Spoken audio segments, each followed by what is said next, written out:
Alright, welcome back to Economics. This is Dr. Kling, and today's topic is oligopoly and game theory. Okay, so oligopoly means a few firms dominate a market. And there are a number of prominent examples. For example, the automobile manufacturing market with Ford, GM, Chrysler, Toyota. Any market where you can just basically name all the major players. The cell phone market, the cell phone provider or service provider, cell phone service providers. So you've got AT&T and Verizon have a lot of the market, and you can name some of the others like Sprint, T-Mobile, and so on. But it's again a few firms dominate. Might as well spell it right. Few firms dominate the market, and from an economic standpoint, one of the most interesting things about oligopoly is that there is no well-defined demand curve for the individual firm. And that is because my firm sort of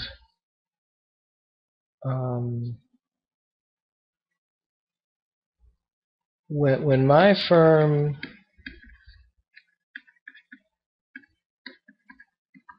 tries to sell more,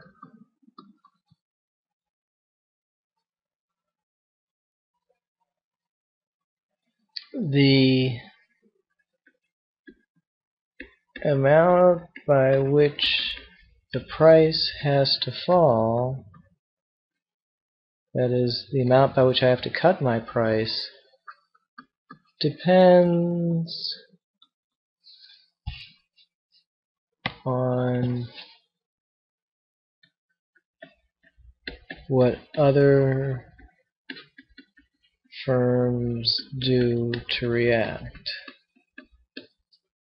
And so the term would be that there is strategic interaction among firms. So you might say, well, that would be true of anybody. I mean, if I have a restaurant and I want to sell more by cutting the price of my restaurant food, the results will depend on what other restaurants do. But in sort of the perfectly competitive and monopolistically competitive worlds, you can kind of predict what other firms will do. In the oligopoly setting, where the competitors are big enough that they know each other, it gets more subtle and more complex. So the result is that you get less precise predictions from economic theory. So theory tells you how much a monopolist will produce. It tells you how much a perfectly competitive firm will produce. It doesn't tell you as much about how things will take place in an oligopoly. So we have a couple of hypotheses that show up a lot in sort of an intro economics class. One hypothesis is called the kinked demand curve.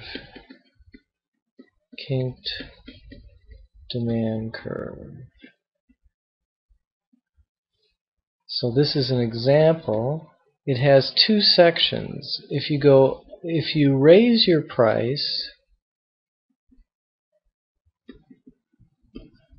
there's an assumption that your other firms in the oligopoly hold steady, so you lose many customers. But if you lower price, other firms follow. That is, they cut price rather than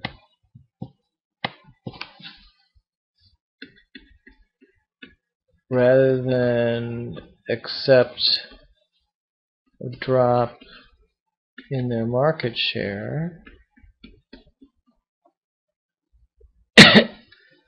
And so you don't end up gaining customers.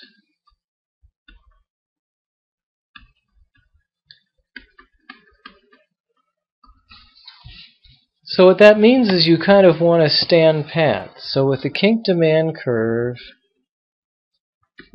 you want to stand pat. You want to neither cut price, because that won't get you very many customers, nor raise price, because that'll drive away a lot of customers. So there's a tendency for the prices to stay about where they are. And in fact, I think what happens in a lot of actual oligopolies,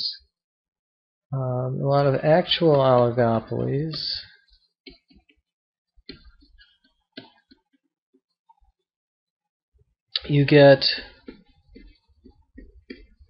feature competition.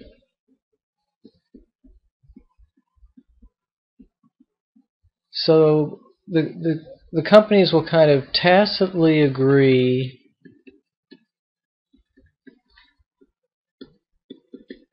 not to compete on price,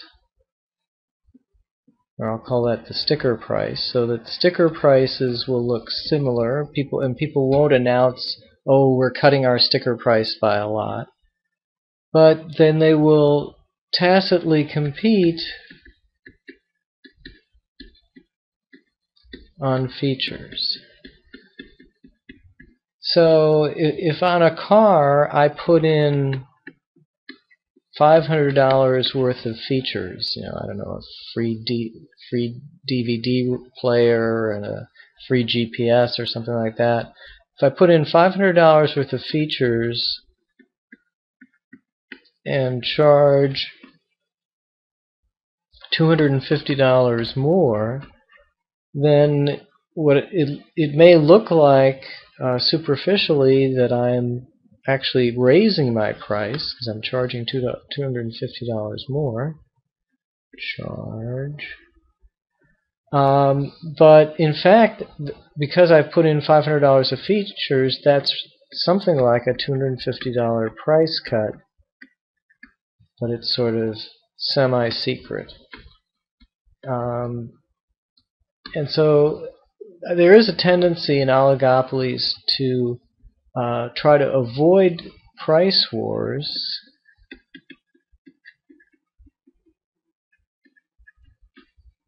and then fall into feature wars, which then sort of amount to the same thing. So that's one form of strategic behavior that we'll see. I think I'm going to cut it off there and then talk about the game theory part of it in the next talk. So I'll just leave it at that and see you soon.